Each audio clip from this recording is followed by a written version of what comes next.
capter tes expressions faciales et les retranscrire sous forme d'émotions. Donc là en fait tu peux voir à gauche la retransmission, les points clés qui sont analysés sur ton visage, et à droite la retranscription en fait en émotions. Temobot, c'est un robot qui veille à l'état émotionnel des personnes âgées. C'est un robot qui est intégré d'une intelligence artificielle qui, à partir des expressions faciales, traduit justement ces informations en émotions d'un point de vue numérique, et ça nous permet d'analyser en fait de façon continue et objective l'état émotionnel des personnes âgées, de façon en fait détecter en amont des troubles psycho-affectifs comme la dépression, l'anxiété, l'apathie, et ça de façon à mieux traiter, améliorer le bien-être de la personne.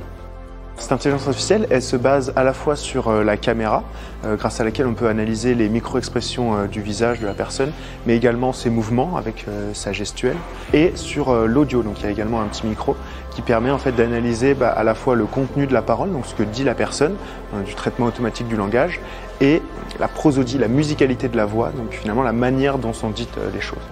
On a de très bons retours au niveau des psychiatres, ceux qui sont spécialisés en gérontologie.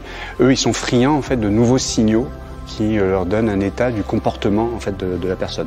Nous, notre robot, il se positionne à côté de la télévision, il regarde le salon par exemple de la personne âgée quand elle est maintenue à domicile, et donc nous on fait une analyse qui est en continu de son état émotionnel. Et donc nous c'est ça qu'on fait. On fait du monitoring de personnes quand elles ont déjà subi des dépressions, mais aussi on détecte des signes qui sont avant-coureurs de la dépression de la personne. On a eu des premiers clients qui sont un groupe d'EHPAD qui ont pu tester notre robot.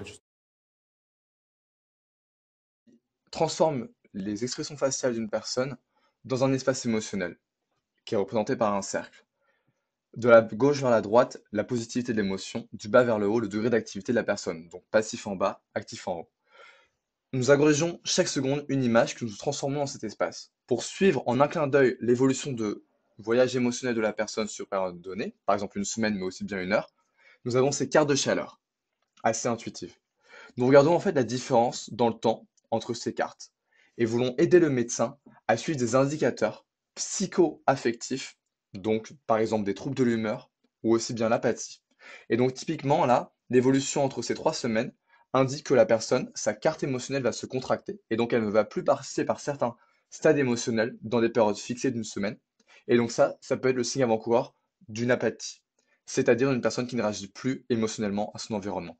Aujourd'hui, nous cherchons à nous entourer de médecins pour aller plus loin au niveau des études cliniques et nous associer à d'autres capteurs comme les IRM, les EEG et d'autres.